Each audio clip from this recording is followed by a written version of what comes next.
ভালো আলহামদুলিল্লাহ ভালো। English first paper. প্রশ্নের মান কেমন ছিল? হ্যাঁ ভালো, এভারেজ। স্ট্যান্ডার্ড সহজে বলবো না, আবার হচ্ছে অনেক বেশি কঠিনও বলবো না, স্ট্যান্ডার্ড ভালো। আশা করছি এ প্লাস ইনশাল্লাহ, এটা তো অবভিয়াসলি। হ্যাঁ, এসএসসির পর কি প্রিপারেশন? মেডিকেলের সবার তো এটাই ইচ্ছা থাকে বেশিরভাগ মানুষের। হ্যাঁ এটাই। এমনি এক্সাম হলে কোনো সমস্যা হচ্ছে কিনা?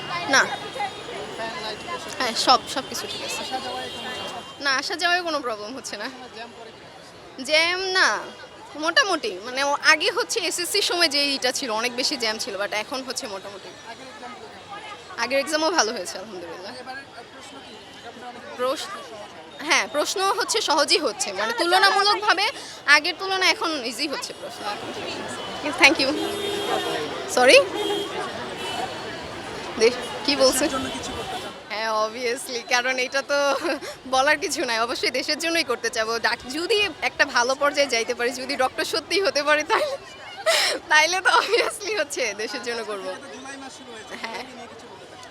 জুলাইকে নিয়ে হ্যাঁ, আমাদের যে আন্দোলনটা হয়েছিল সেটা তো অবশ্যই সবার কাছেই অনেক বেশি পরিমাণ একটা ইফেক্ট, আর এটার জন্য এখন অনেক ভালো আছে, মানে আমি বলবো যে দেশে জুলাই বিপ্লবটা হওয়ার পর থেকে অনেক ভালো আছে।